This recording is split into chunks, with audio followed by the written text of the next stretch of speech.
I was in a very musical family with 5 kids, and it was right after watching the Beatles, us neighborhood girls got on the phone, what about an all-girl band? We were the earliest female group that rocked hard, didn't play like girls, like tinky tinky, imagine the influence of Detroit. My brother had set up Mickey Mouse coming in. An offer was made that he wanted just her. It devastated them, and it devastated me. I didn't know anybody, didn't go anywhere. It was really, really lonely. Then I would say Suzi Quatro came out of the ashes.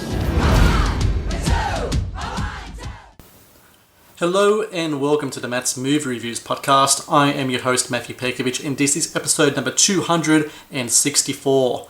Releasing in Australian cinemas on the 20th of November is Suzi Q, a documentary that delves into the life and legacy of rock queen Suzi Quatro, a thoroughly researched and entertaining rock doc that explores all facets of the Suzi Quatro story.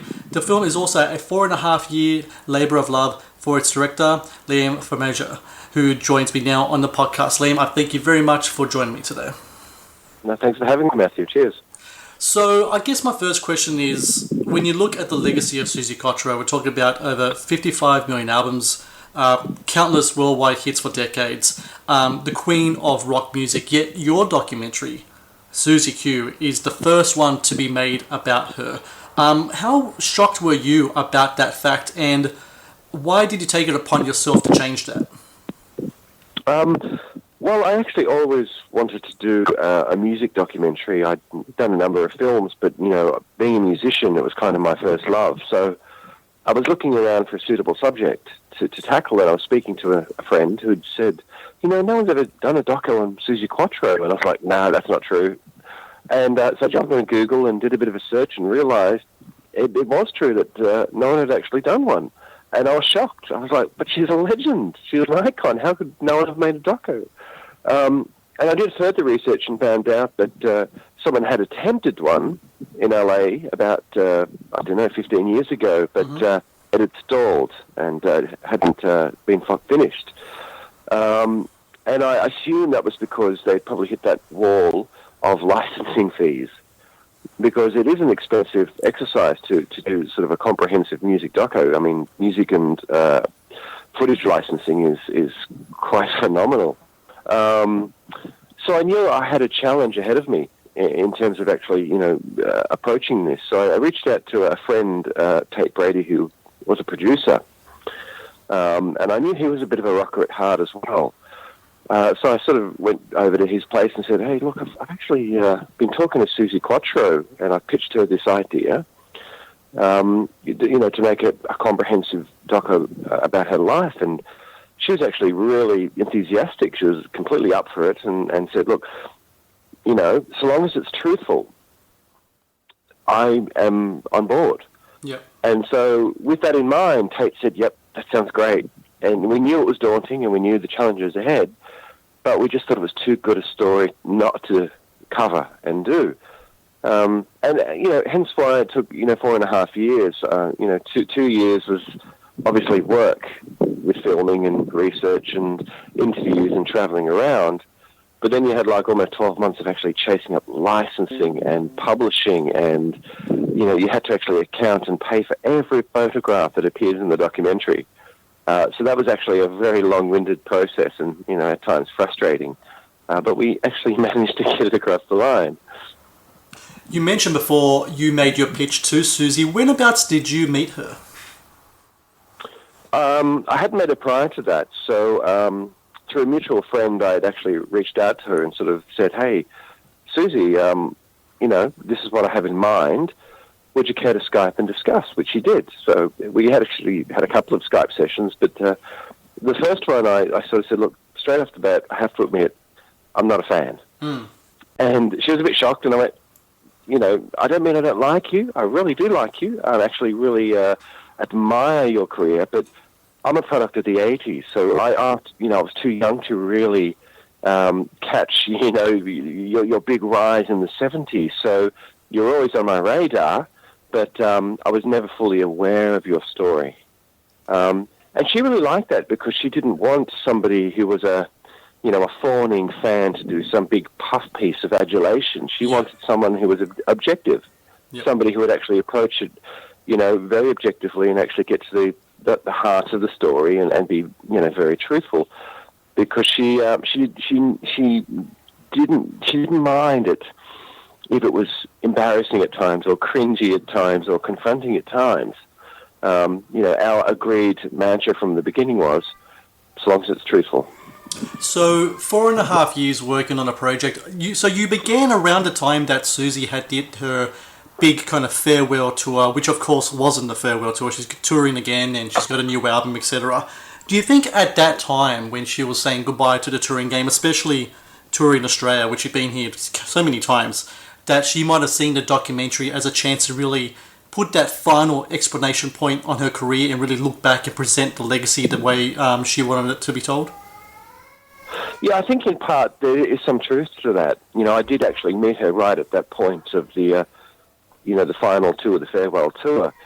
And I don't know what was going on in her mind, personally, but I think that she definitely saw the documentary as a vehicle, I guess, to do that last hurrah, if you like, to put the full stop on her career.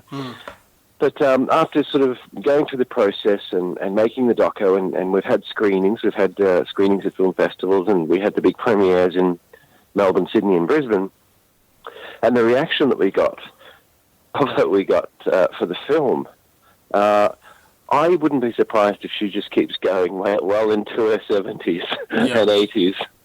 Yeah. Well, I can't blame her if she did. I mean, the new material that she has out there, the stuff that she did with her son, it sounds really good. And live performances, I looked at YouTube, they look really spectacular as well. So she definitely still has that spirit, and the vocal chops are still there. Unlike other people artists from that decade, where they kind of, you can kind of see for many different reasons. I mean, Suzi Quatro was never a kind of like alcohol, drugs kind of person. It wasn't that scandal, rock and roll lifestyle behind her. So I think that really helps to keep that longevity. When it comes to the documentary itself, look, I've watched a lot of rock docs, and this one's about as comprehensive a documentary as I've seen based on the subject like this. And what really stood out to me was the relationship with her family, especially like her sisters.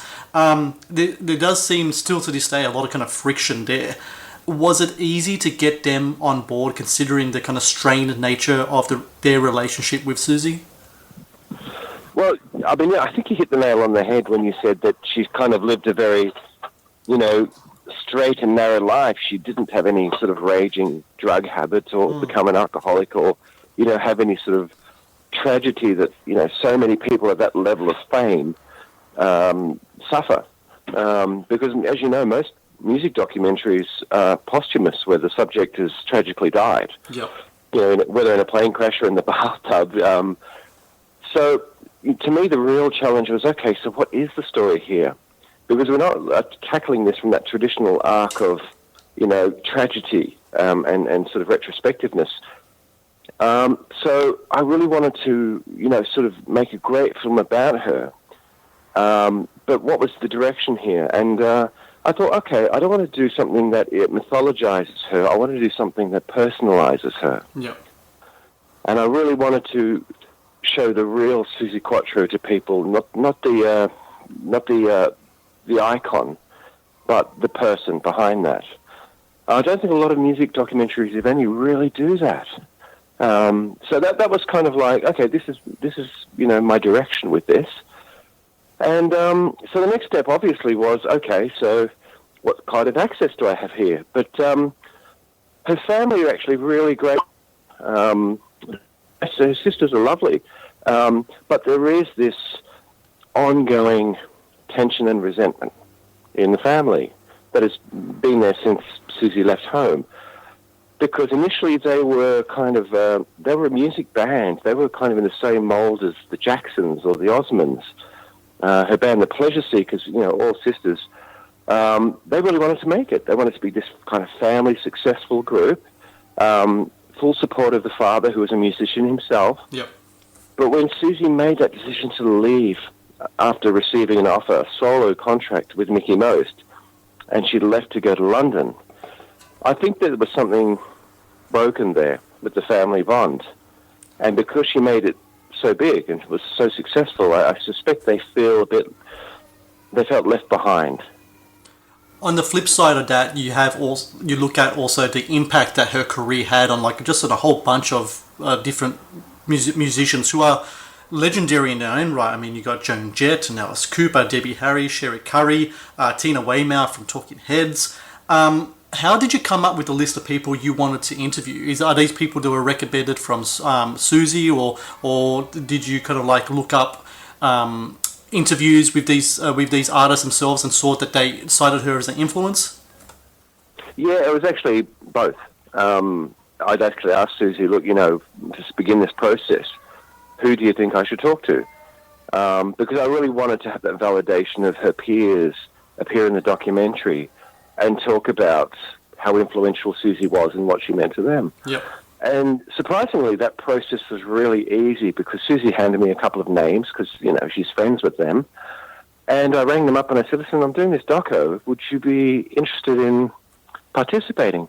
And every single one put their hand up and said, yep, when do you want me? Because they all knew to a person that she had been unfairly kind of marginalized or forgotten. Yep. Given her important influence, being the first successful female rocker, who influenced so many of these bands, and unfortunately, a lot of people don't know that, or they've it's been just lost in over time, and certainly younger people just have no idea who Suzi Quatro is. They have no idea of the impact that she made or the importance that she has. So, and also, it was a bit of research on my part, just, looking on Google and reading books and stuff and finding out who was name-checking Suzi Quatro. Yep. And then reaching out to them, like Tina Weymouth and Talking Heads, or Wendy James from Transvision Vamp. It was simply reaching out to them and saying, hey, I noticed that you name-checked Suzi Quatro. Would you be interested? And all of them said yes. Was there any guests that you did interview that didn't make the cut?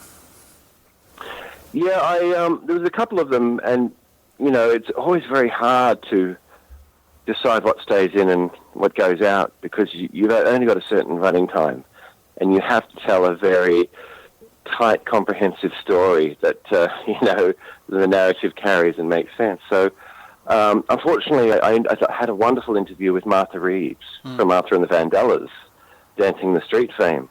And unfortunately, that didn't make the cut to the film, although it's on the bonus features of the DVD. Glenn Matlock from the Sex Pistols, which surprises a lot of people that, like that notorious punk band would be saying, hey, we like Suzi Quatro. Yeah. And I think Steve Harley from the Cockney Rebels, which is also on the DVD as well, didn't make the cut. And they were all fabulous contributions, but as you know, you can't have everything, otherwise you'd have a 5-hour film. When it comes to Sherry Curry, she actually wrote a song for your documentary. What was that experience like? Well, I was talking to her because, you go through the process of making a film like this, and when you come out the other end, you discover that not only have you got these great interviews, but you've actually made really strong friendships with some of these people. And Sherry Curry is just the biggest sweetheart you'd ever want to meet. I have all the time in the world for her, and we got along like a house on fire. And while I was visiting, I said, you should write a song about Suzi Quatro, and we could use it in the film. And she took up the challenge, and she said, yep, great idea. And she came back literally maybe a week later and said, I've written this. And I listened to it, and I went, oh, that's so good. It's like It's a lyrical reference to the whole of Suzi's career in this wonderful 3-minute rock gem, So I said, oh, yeah, we're going to have that and put it in the film. Something really interesting about her career is that she's from Detroit, and Detroit has their own sound and such. But she really found her sound and her style and her fame in London. And when you consider the partnerships she had with producer Michael Most, Mark Chapman, who was a songwriter, the fact that she made her kind of claim in the UK. Do you think history kind of sees Suzi more as a Detroit musician or a London British rock star? I think, and it's a great question, I think, people would view her as being fundamentally British glam rock. Even though she wasn't a glam rock per se, she wasn't a glam rock, per se. She was in that moment and in that mold of music. I think where the Detroit comes from, or the Detroit sound comes from, is her bass playing. Yeah. Because if you look at her playing bass, she's coming straight from that school of Motown James Jamerson playing. So that is very obvious when you actually think of that and then listen to the record. You go, oh yeah, that's obvious. That's exactly who she's influenced by. But certainly because she's been forgotten in America, or not a lot of people know her in America, she's just known and renowned as being a British rocker in a way. Do you think that the success that she had in the UK in the 70s, that was the reason why so many Australians really took to her as well so fervently? I mean, do you think Australians were surprised to find that the singer who was doing Can and Devil Gates Dry was actually an American all this time? I don't know historically whether we thought that she was a Brit, considering the band was British, she was big in the British charts. I mean, do you have any historical context in regards to that? Yeah, I actually think Australians are quite savvy in their approach to that kind of music, because they like authentic rockers. They don't like manufactured. They don't like charlatans. They don't like pretenders. They like somebody who is a real ballsy rock and roller who just plays their own instrument and has this great voice. And so I think that regardless of the British success, I think Australians would have embraced her regardless anyways. And I think Australia was one of the first to champion her and actually give her that international success. I can't remember the rest of the question. Well, just in regards to, do you know that where back then when she was a success, did people actually know in Australia that she was an American? Because she came from the UK, etc. Yeah. No, I think most Australians thought she was a British rocker. Because she was riding on that sort of wave of British bands like Slade and T-Rex and, Sweet. And and that sound was quintessentially British. So I think every person had sort of just assumed that she was a British rocker until she told them otherwise. And I think that revelation surprised and actually delighted a lot of people, because it infused it with even more authenticity, Oh, wow, she was actually a gritty Detroit rocker, playing these glam rock tunes. It was a great combination. Narrative thread throughout the film is her struggle to really break into the American market, and to some extent she did have success there. Came more from different kind of mediums, though, TV, etc. How much of that do you think still kind of irks at her even to this day? I think it's a sore point, absolutely, and justifiably so, given that she's an American native from Detroit. I mean, It was always her desire to, make it big back home. Regardless of what other territory she was conquering, America was like, that's my home. I've got to make it there. And there were a myriad of reasons why that didn't happen. And I think it was very disappointing for her. And I think it still remains to be a disappointment that she hopes she could remedy somehow, I think. And, making the film as well was our way of trying to address that injustice as well, to bring her to the attention to the American market and say, hang on a minute, I think you've forgotten this little lady over here who changed everything. There was talks of perhaps Suzi finally getting a nomination for the Rock and Roll Hall of Fame. Have you heard anything in regards to that? I have, indeed. There is a lot of chatter about it, and a lot of the chatter is now coming from America too, which is really pleasing and surprising. Because most people who are really music savvy or musicians, they know who Suzi Quatro is. They know how important she is to the story of rock and roll. So they're kind of waving the flag for her. I think the problem is, the Rock and Roll Hall of Fame tends to be a bit of an old boys club. Yeah.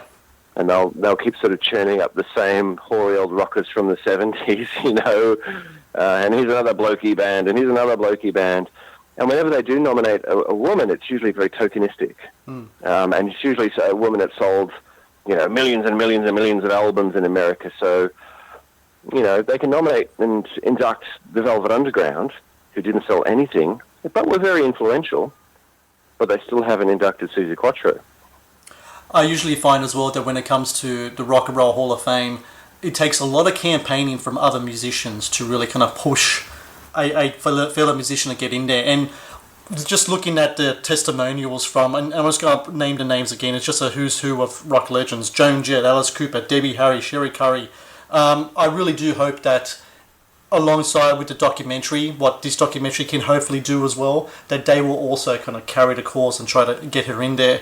And for everyone else listening, November 20 across Australian cinemas, Suzi Q, a documentary that delves into the life and legacy of rock queen Suzi Quatro. I remember very well the first time I heard Can to Can. I think I might have been 10 years old, so it would have been late 80s, early 90s. And great, like I am a fan of her music because a lot of stuff that I listen to is kind of like off that era as well. So this is a great documentary, Liam. Congratulations to you.